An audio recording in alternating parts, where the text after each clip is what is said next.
Hello everyone, welcome back to Rolling Solo. My name is Adam Smith, and we're going to continue our Kickstarter Preview series for Vampire: The Masquerade Chapters from Flyos Games. It's worth mentioning that I did a full setup video for scenario number 1, which we'll be playing through in this video, called Dark Omen at the Park. And if you missed that setup video, a link is going to appear in the top right hand corner. You can go and check it out to get an idea of how long it takes to set this game up, as well as what's involved. Inside of this video, we're going to touch on a few things before we dive into the playthrough. The first is going to be around the universe itself and the setting that we're currently in. I'm going to give you a high-level understanding of it, but it will be thoroughly flushed out in the final version.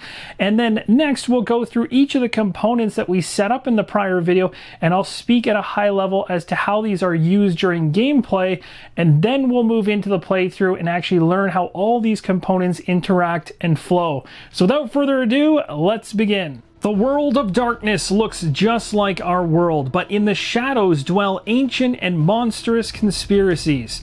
Undying creatures from the dawn of time manipulate the world, and their influence is felt everywhere. Mortals are the ignorant victims and pawns of the vast secret organizations ruled by supernatural creatures. Vampires, among other creatures, struggle with internal factionalism. These major feuds, unbeknownst to humans, can sometimes last for centuries. The plot of the game takes place in Montreal more than 10 years after the events of the Second Inquisition and the fall of the Sabbat. The Sabbat is a sect of vampires that reject the traditions of the Camarilla and their notions of staving off the beast. They believe in accepting their vampiric natures and rejecting the humanity they have left in order to become true monsters. Montreal City is also home to small groups of anarch vampires. The anarchs are a sect of disorganized, rebellious, free, and dangerous kindred. They oppose the Camarilla, although they still honor the Masquerade principle. Although they are currently not at war, tensions regularly arise between the two sects. Anarch vampires can be of any clan, but most common are the Gangrel, the Ministry, and the Bruja. Each player will embody one of the game's 8 playable characters so that they can explore the dark hidden secrets of Montreal. All playable characters are neonates, young vampires who are less than a century old and still figuring out their place in this newly reconstructed city.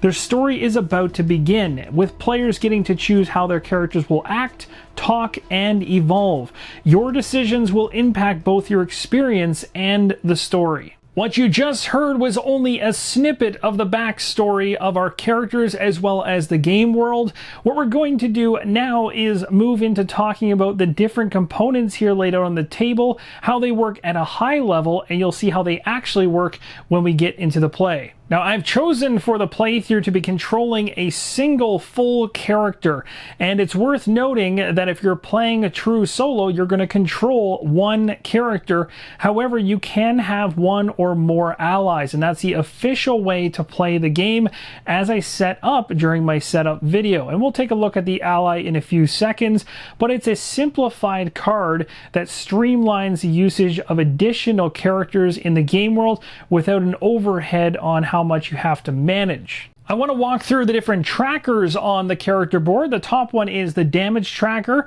and this represents how much damage your character can sustain before going down, and this would end the scenario for that character, but other characters can continue playing if they so desire. In order to determine how much damage you have, you'll go ahead and take a look at your physical attribute. You can see there are 3 circles filled in. You'll times that by 2, and that's how many spaces you'll have available on your damage track. Now, willpower represents your ability to concentrate on a specific task in order to get your way. And in order to determine how much willpower you have, you'll take your social and your mental attributes and combine them. You can see it's a total of 4 for Aaron, and that's how many spaces I have available over here.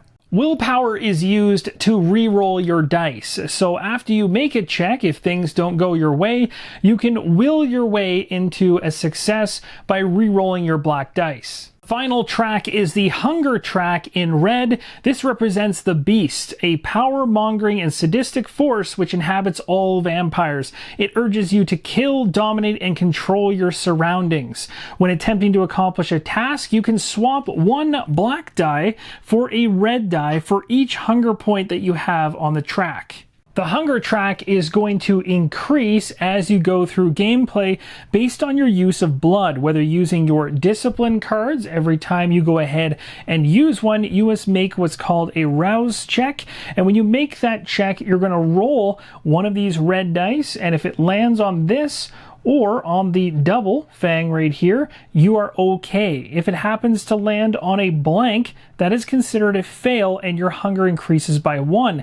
If you roll a skull, which is a 1 in 10 chance, you are going to go up 2 on the hunger track. And as you can see for Erin in very small print down here, the character flaw for her is that she's going to have -1 mental for every 2 hunger point hits she has. So you can see on her hunger track, she's got a -1 in here to remember that, and a -2. As she moves her track along here by failing rouse checks, she is going to start to affect her mental state. So I'll show you an example of where things would be for Erin if her hunger level was at 2, which means it's -1 to her mental, which means instead of having 2 here, she just has 1.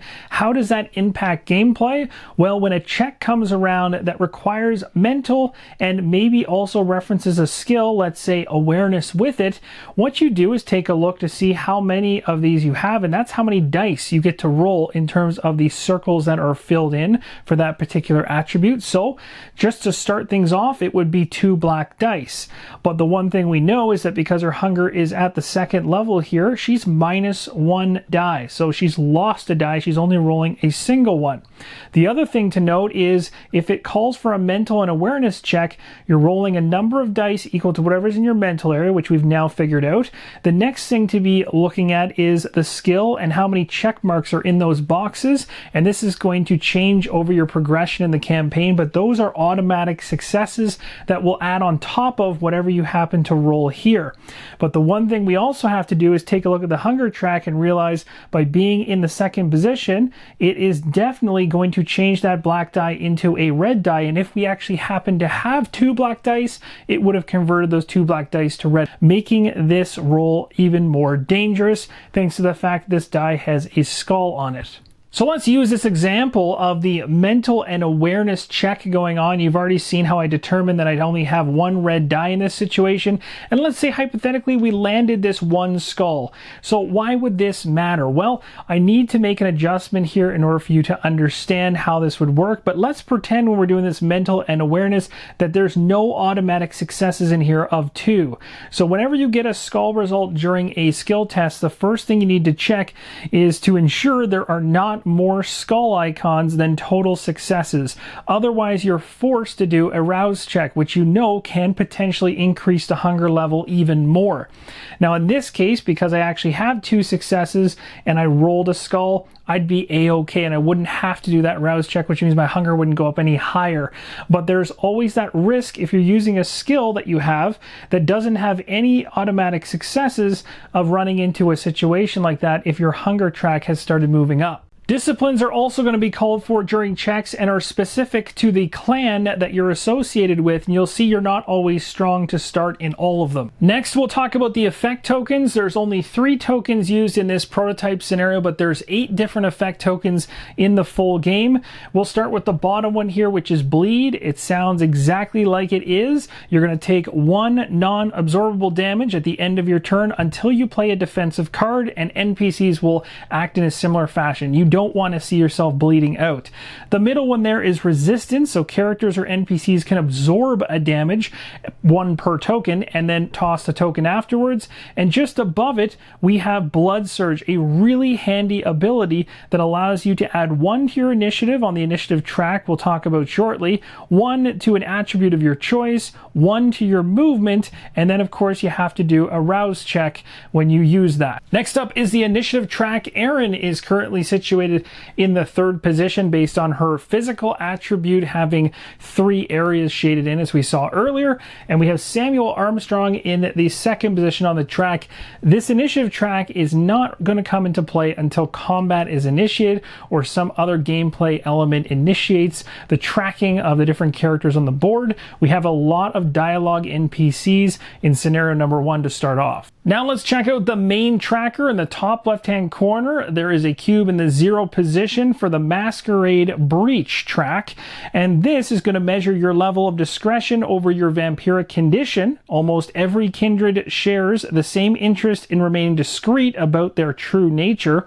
Revealing your vampiric nature may lead to another Night of Ashes and prompt the Inquisition's return. However, there are times when revealing one condition proves unavoidable, which is why the Camarilla possesses such a rigid structure and ways of erasing proof of supernatural ability. However, the use of any supernatural abilities in front of humans may attract unwanted attention and cause what is called a masquerade breach.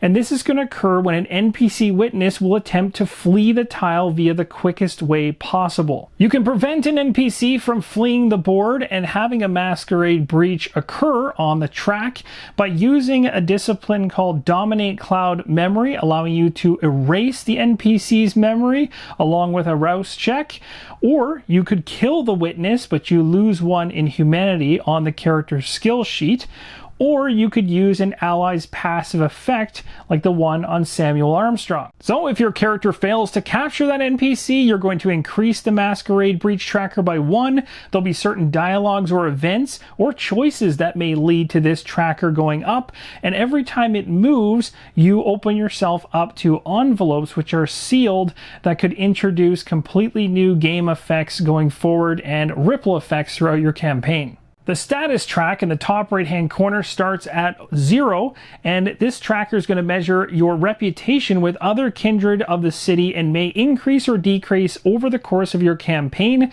Vampires will react to your high or low status in many different ways. Your status can help you unlock feeding areas or additional dialogue branching. The tracker varies from -2 to +2 and indicates the amount of extra dice or penalty on social skill checks with other kindred. And lastly, the round tracker at the very bottom tracks the number of rounds when prompted by an event or dialogue or even an investigation. There are different cubes to the left of this board right now, as none of these are in play just yet for tracking purposes for scenario number 1.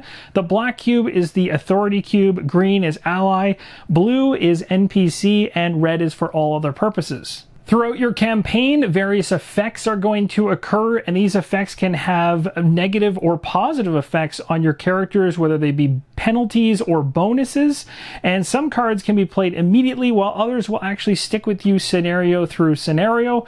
The items deck is something that you will rummage through when called upon by the campaign at times to acquire specific items that might be available for pickup, or things you've acquired through dialogue options within the game or events that have occurred. The scenario-specific booklet includes things like investigations, events, and dialogue around the NPCs within the scenario. Finally, we have the ally card representing another character that I have with Aaron, my full character.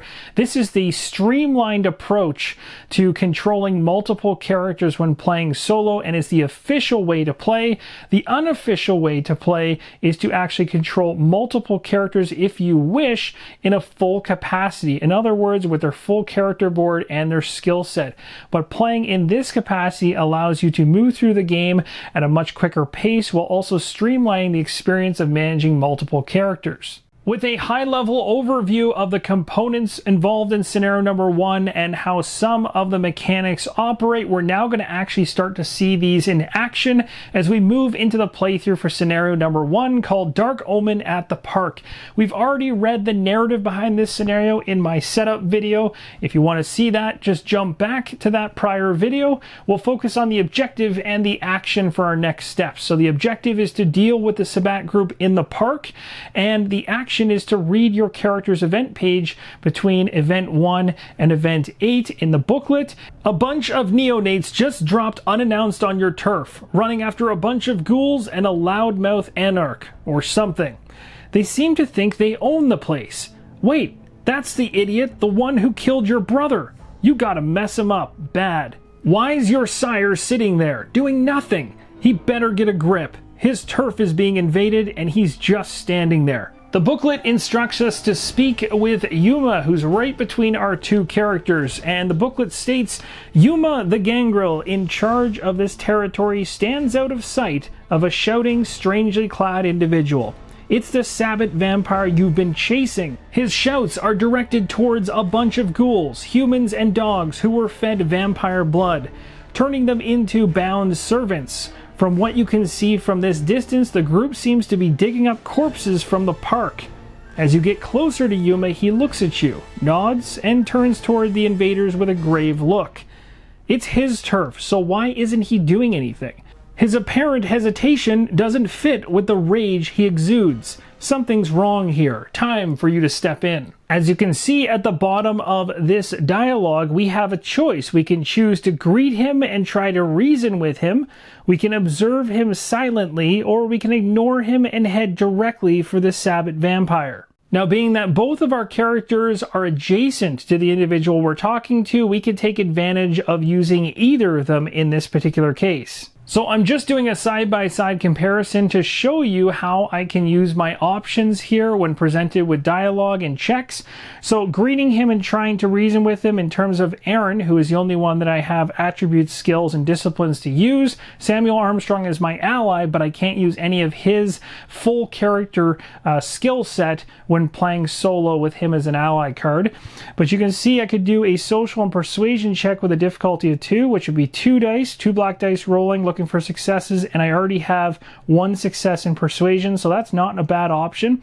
The next one is to observe him silently. I'd need social and insight. That gets a little bit worse because I don't have guaranteed successes in insight.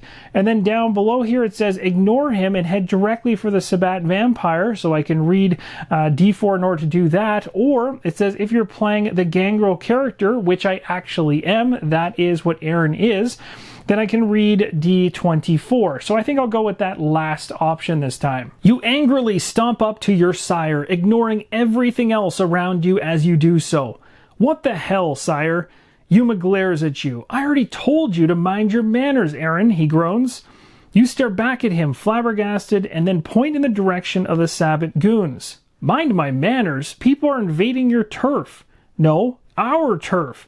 And the way I talk is the only thing bothering you? This is the man who killed my brother. I'm warning you, Aaron, he hisses. We have 2 options here. We could keep pushing, or we could apologize. You push him, literally. Yuma growls. Just because you're my child, don't think I won't tear your throat out for this. I can choose at this moment to back down, or I could choose to insult him. If I want to insult him, I have to do a social and intimidation check, and my intimidation and my social are quite good. My social is 2 black dice, but I have 2 successes inside intimidation already. So I would just need to get 1 more success to pull that off. So I think I'm going to go ahead and insult him. All right, let's see if we can pull this off. We're looking for 1 success. Oh yeah, these ones right here count for 2, so we got more than enough. Then do it, you shout back. Easier messing with me than fighting the Sabbat, am I right? You throw him a disgusted look. What a coward. This isn't the Yuma I know. Your words seem to calm him down instantaneously. He looks to the side, shame gracing his features. When he looks back at you, he has an apologetic look. I have my reasons for acting this way, but you're right. Nothing justifies letting the Sabbat walk all over us like this. The book states that we now take the Shameful Past effect card, so we'll take that from the effect deck, and then it states, you smile. Now that's the Yuma I know. Thanks, Aaron. He taps you on the shoulder. I owe you one. And we gain +1 boon. You ask him to fight by your side, and we now read Dialogue 10. I found the effect card for Shameful Pass. It states it's a bonus. You've discovered something about the person with whom you've interacted. This gives you some insight on their past. Use this to your advantage. Bonus of +1 die to your next social check against that character, and then you discard this after usage. And I also acquired a boon token, and there are also major boon tokens as well in the game. Now, boons serve as favor commodities, currencies, and external debts among vampires. During the campaign and in multiple scenarios, characters will find, earn, and spend boons. Between scenarios, you can trade the boons for specific items with NPCs. There'll be an inventory found in the storybook where you can do that. You can also trade boons to open up new avenues of dialogue and investigation. A major boon is worth 5, and a minor boon is worth 1. It's simple. You join us, we kick some Sabbat butt, we win. Yuma growls in agreement. He's ready to tear the Sabbat vampire and his ghouls a new one. There are humans nearby, however, so maybe you've rushed into this a little too fast. So first, we could choose to wait a bit by doing a social or persuasion check with a difficulty of 2. My social, as we know, is 2 dice. Persuasion, I only have 1 success, so I need to roll to get that other one. Or we could say, screw it, and just start a fight. I think it's a better idea, now that we know we have Yuma on board, to just wait a bit rather than to jump into a fight right away. So what I'm going to do is a social and persuasion check. Let's roll these 2 dice and see if I can get the 1 success I need on top of the guaranteed success I have here. Hoping for good things. There we go. That's 3 successes. We'll definitely take that, and that'll have us move to D14. Whoa there, shouldn't we clear the park first? You know, what with the masquerade and all? Yuma calms down a bit. Well, look who's all careful all of a sudden. Fine, chase the humans away and hurry. I am not a patient man. He'll join you in the confrontation once you're ready. At this point, we now end the dialogue with Yuma, we remove his token from the tile, and we read event page E9. Yuma has accepted to join us, so I've removed him from the game board. We also find his ally state card and standee token and set them aside. We'll set him up when we're instructed to do so during another event. He's going to act as an ally for us later on. The last thing that this event mentions is if there are any human tokens on the scenario tile, push them away to avoid any masquerade breach by the end of the scenario. And you likely guessed it, if the hunger bar actually is completely full and you gain an additional point of hunger, you fall into a frenzy. And at this point, the player does not control the character anymore. The character which is afflicted by the frenzy is going to search around for the closest source of blood, whether it be humans, ghouls, and authority NPCs, to try and kill it. If you kill an NPC while in the line of sight of another NPC, this is going to count as a masquerade breach. If no NPC is present on the tile, the scenario is considered to be a failure and must be replayed. If your willpower tracker is filled and you spend another point of willpower, you fall into a state of fatigue. And when this happens, you remove 2 dice from your skill checks. If this reduces your dice to 0, you can only use your automatic successes and bonus dice from cards. Fatigue goes away at the end of a scenario. On the damage track, if you ever take an additional point of damage beyond a full row worth of damage, so Erin having 6, if she took her 7th, when this happens, the character falls into a state of physical and mental inactivity and can no longer participate in the scenario. And a scenario fails when all players fall into this state. Allies, though, don't count as players. So what we just went through at the beginning of scenario number 1 is considered dialogue. And as I mentioned, there's 3 major areas within this game. Dialogue is one of them, investigation is the other, and you can see there's a token up near the punk teenagers just beside them that we could potentially investigate. And also there's combat. Right now we're inside of what's considered to be the main sequence. And during this time frame, we can do things in any order on our turn around movement, use of blood, like mending damage, blood surges, or using a discipline card. We can perform actions like using an item, declaring stealth mode, giving or taking an item from another player on an adjacent hex, feeding on an NPC. However, in scenario number 1, the NPCs are considered dialogue NPCs, and you cannot feed on dialogue NPCs. We could begin a dialogue sequence, which is likely what we'll be doing here right away. We could begin an investigation over near the punk teenagers, or we could begin combat. I've decided to move Aaron and Samuel Armstrong to be adjacent to the park ranger at the north point of this scenario tile. It's worth mentioning, as I talked about just a few moments ago, we're inside the main sequence where we're able to do things like movement, use the blood, or perform an action.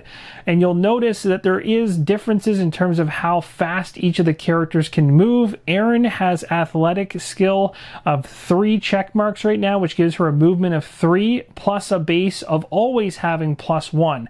Every character and ally has that. So in other words, Aaron has 4 movements. So she was able to get where she wanted to go just on what she had, and she didn't have to use anything else to get to her position. However, Samuel, on the other hand, his ally cards state that he only has 2 movement with the extra addition of a +1, gives him a total of 3. So how did Samuel get all the way to the other side from where he was originally? He basically decided to take his action, which he gets during the main phase, and sacrifice it in order to move an additional 2 hexes, giving him a total of 5 movement to position him on that furthest side, and that'll help us be ready for whatever it is we need to do after we're done speaking with the park ranger in regards to the rest of the NPCs that are around here.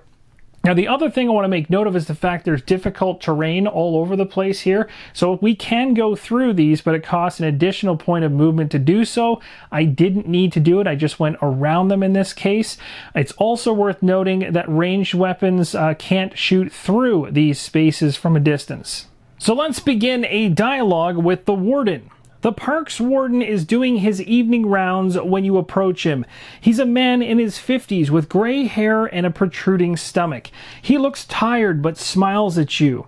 Good evening. The park will close soon. What can I do for you?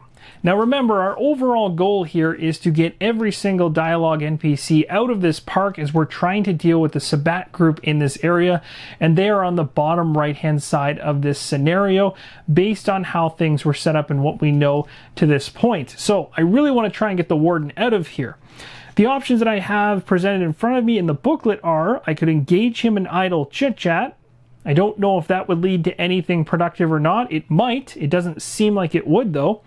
The second option is to pose as an undercover detective, or detectives in this case, which is quite interesting because we could potentially just flat out lie to him.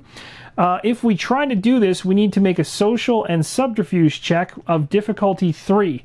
Currently, I have 2 points in social, so I can roll 2 dice, and I don't have any automatic successes in subterfuge. So to pull off this check, I would need to do a blood surge, and that would allow me to get a +1 in any attribute that I choose, along with a couple other benefits, with the downside of having to roll a red die and a couple other things that could potentially trigger. So that one could get me what I need to roll the 3 dice to have a shot at it. But if I didn't get 3 successes on my first roll, I could be burning a lot of willpower to re-roll. So that's iffy. The next one says, if you possess the animalism discipline, create a diversion with a nearby stray dog.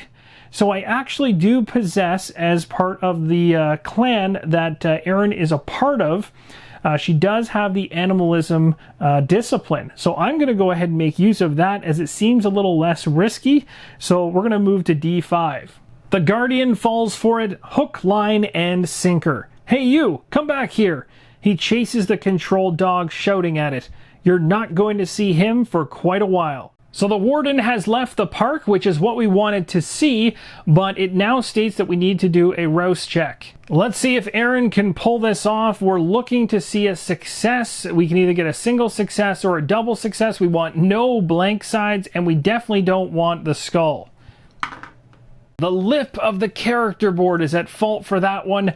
That's going to be a miss, and that is going to tick up our hunger by 1. One thing I want to make mention of is that effect that I picked up earlier. Don't worry, I'm keeping this top of mind. I'm just planning to use this bonus die during a social check when I really don't have many options, or when I think it's going to give me the best bang for buck. So with the warden dealt with, how about we go ahead and interact with those punk teenagers that are really close by moving over to them during this main sequence. Aaron and Samuel are going to now interact or begin some dialogue with these teenagers. It says, you spot a handful of young punks making small-time dope deals with someone wearing a hoodie. As you approach, the hooded customer makes a run for it while the punks can't seem to decide what to make of you. Their leader takes a menacing step towards you. Who the hell are you? This is our turf. You costume clowns, bounce. We have a few different options in this situation. We can threaten them with bodily harm by doing a social and intimidation check with a difficulty of 3. My intimidation on Aaron already gives me 2 successes, and I'd be rolling 2 dice to try and get that third one. So that's certainly an option. She's really good on that intimidation side of things. We could pose as a rival gang. We would need to do a social and subterfuge check, and we know that I'm not so great with the subterfuge in terms of automatic successes. That's also a difficulty 3. And then it states, if you possess the item set of keys, give it to them so they'll leave.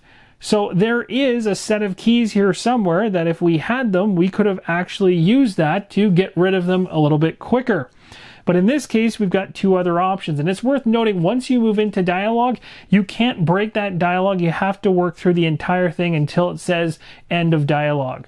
I don't think these teenagers understand who they're messing with Aaron, so I really think we should go the social and intimidation route and try to see if we can scare them off. So currently we have 2 guaranteed successes. I'm rolling 2 black dice, but in actuality, based on my hunger track being up 1 die that is black is going to be replaced with a red one. Why is this scary? Well, they can still give me successes, but they have a chance while I'm rolling to land a skull. And again, as I mentioned earlier in the video, if I get more skulls than I do successes overall, that's going to force another rouse check. And I really don't want that to happen. All right, so let's see how this goes. All right, so we got a blank and we got a success. So we did end up getting the 3 successes we needed. Your posturing and threats don't seem to have any effects on these jaded teens. They're just not taking you seriously. You don't scare us. This is our turf. Just leave. We have a couple options here. The first one is to blackmail them about the drugs using subterfuge, or we can straight up punch their leader in the face. Seeing as insults don't seem to work, we're going to go ahead and serve up a solid right on the jaw of the gang leader. He falls down screaming in pain. The others are terrified. They pick up their friend and leave fast. You don't think they'll call the cops on you. Good job. And this ends the dialogue with the punks, and their token can be removed from the scenario. Another example of Aaron showing the individuals in the park who's boss and clearing out this park so we can deal with the Sabbat group. Seeing as the punk teenagers are now gone and there's an investigation token right next by, let's go ahead and initiate that right now. And it's called inside the scenario booklet, the TP. A badly maintained teepee that most likely stems from a previous exhibition lies here. It's been turned into a shelter by some of the neighborhood's homeless as well as various wildlife specimens. It's filled with trash and reeks of raccoon feces. You can investigate its content if you want. It's tempting, I can tell you that much. We can do a mental plus search check, and if we get 0 to 2 successes, we read 1 page. If we get 3 plus successes, we read another. Now, it's worth mentioning that investigations are much more interesting as the game goes along, and even in the prologue scenarios, there was an investigation that had multiple markers around a room, and based on which ones you interacted with and how and what you gained from them, that investigation can go quite differently in multiple different ways. Whereas with this scenario number 1, there's only a single token. So I just want to make mention of the fact that this is not going to be the case for most investigations throughout the game. They will be complex and they will be quite interesting and intriguing beyond just a single token in a scenario. But again, remember, we're playing the first scenario of this campaign. So taking a look at my mental attribute as well as my search, I have no guaranteed successes, but I do get to roll 2 black dice, and of course one of them gets converted into a red die, giving me a little bit of potential danger that I could bump up my hunger, but I think, well, I hope this is worth the benefit. So let's go ahead and roll and see how many successes we can get. At best, we're really just going to be able to get into that first section, unless of course I decide to blood surge. Okay, never mind. Everything worked out perfectly. I literally got 3 successes. And this was on camera. As you discard various junk and containers of foods and beverages, you find a particularly hidden bottle of vodka with 2/3 of its contents. You also find a dirty, tattered plaid shirt you can use as a fuse. You start crafting, and a few minutes later, you've got yourself a pretty decent Molotov cocktail. Take the item Molotov cocktail and end the sequence. Discard the investigation area token and resume playing. Well, that literally couldn't have worked out any better. Pretty excited about this item I just picked up. The effect says I have to do a rouse check to use, and I can throw it within a 3 hex range, creates a fire token. And then I would discard this card after usage. Not bad, not bad at all. All right, let's go ahead and turn around Aaron and Samuel as they head towards the couple in the park. And now we'll initiate some dialogue with that couple and find out if we can get them out of here. You casually approach the couple sitting on a park bench. You can see the Sabbat vampire nearby, directing his ghouls. The couple looks up at you, all smiles. Hello there. Perfect evening, isn't it? We have 2 options with the couple at this point. One of them is to try and make them leave. The other is to engage in friendly chit-chat. Neither of these need any kind of test. We can just pick one. So I'm going to go ahead and just attempt to try and make them leave. You can't stay here. It's dangerous. Oh no, we should probably leave then. The couple gets up from the bench, but they linger, as if waiting for you to leave first. This is getting weirder by the minute. Yeah, that is pretty strange. 2 options I have for me. Again, both of these ones don't have skill checks tied to them. It says I can stare intently at them. That will certainly make things weirder. Or insist again that they leave. Seeing as things have already gotten awkward with the couple, I might as well stare at them intently and just add more awkwardness to the situation. So I do just that. You stare at them silently. They're clearly uneasy about something. Just give us a moment to gather our things. They're taking their time. We have 2 options. We can wait for them, which doesn't sound like a good idea because I don't know what they're doing. They're taking their sweet time to get out of here. Or we can try to hurry them along in a not so friendly way. And we can use, and in order to do that option, we have to do a social plus intimidation check. The good news is Aaron is strong and intimidation gets 2 successes. So this is a situation where I actually have 2 guaranteed successes, and even though I have the ability to roll 2 more dice, I don't have to.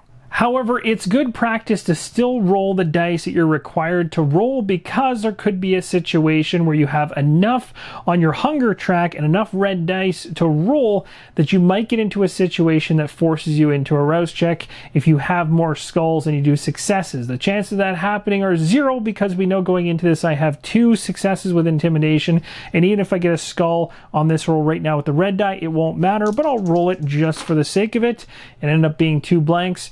So I'm really glad I had those 2 guaranteed successes. You firmly grab their shoulders and whisper in their ears, "Listen, we tried the nice way, but you're clearly not getting it. Dude over here with his thugs is a serial killer, and we need to deal with them without witnesses. Capice? That means you either leave in silence or you get your throats slit. It's your choice. Better make it quick." The couple at this point is scared enough to get the hell out. They hastily pack and run. They drop a strange whistle as they flee. Take the item dog whistle and end the dialogue with the couple. The couple has hastily vanished from the park, and now the only individual left is the Sabbat priest. You're about to approach the group led by the Sabbat leader. From afar, you can see they're digging up corpses and dragging some of them back to the van. At this point, we're ending the sequence, and it states, if there are any human tokens on the tile, your interaction with the Sabbat group might lead to a Masquerade breach. If you decide to reconsider, lose the turn you just took and return to the tile to take another turn, and then resume playing. Or read Event 13. At this point, there are no human tokens left, so we're going to move right to Event 13. The Sabbat vampire looks at you from his vantage point on a small hill. A series of what appear to be graves have been dug out, and bodies in various states of decay lay here and there. Several thugs and dogs can be found in the area. They're clearly ghouls, living beings bound to a vampire through having tasted their blood.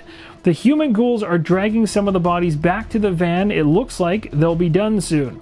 The vampire walks slowly in your direction, dragging what appears to be the corpse of a strangely clad vampire from a clan you don't recognize.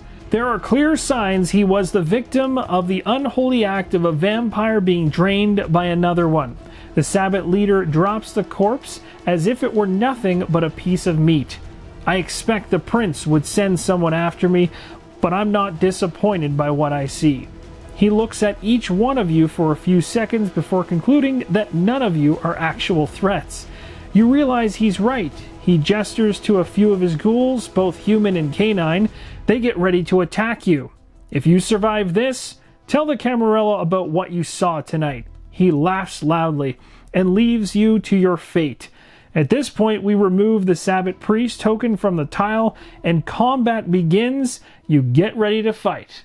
The booklet leads us to combat happening in the botanical gardens, and it states that we need to place all player miniatures in a certain area. We need to place NPC tokens, the enraged pit bull, the vicious Doberman, the street muscle, the old hobo, and Yuma's token on the tile indicated below. If there are any human tokens on the tile, things are about to get dirty. Thankfully, that's not the case, so we don't have to read that event in terms of there being human tokens on the tile. We did our job and cleared out the park before getting involved with this combat, so we're ready to begin that combat once we've set those individuals up. I've gone ahead and set up everything to begin a round of combat in this scenario as depicted inside the scenario booklet. We knew exactly where to place all the standees and the area of selection in terms of hexes where we could have placed our heroes. I placed them in a way that I wanted to have them situated. The only one that was locked in was if we had our ally Yuma, which we do. And the one benefit from Yuma, as you can see based on this initiative track, which I moved from the left-hand side of the board over to here so we can see it more easily, is that Yuma will be sitting at the top of the initiative track, and we'll be talking more about this during combat in terms of the benefits of this. We can also see we have a couple canines, some vicious Doberman, and an enraged pit bull, as well as street muscle and Aaron, all at initiative 4. Down here we have our ally Samuel Armstrong, and at the very bottom we have an enemy in the old hobo.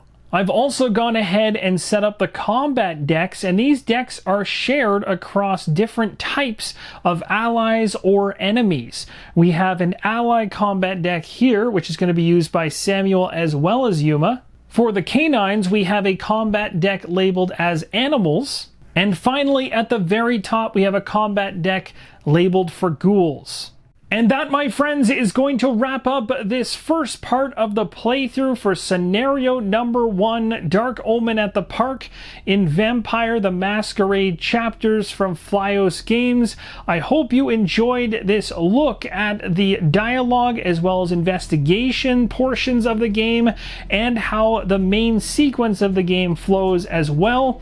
Join me in the next video as we dive into the combat in its entirety as you see whether or not Aaron and Samuel, as well as our newly acquired ally Yuma, can be successful in combat. Thanks again for watching, and as always, keep on rolling solo.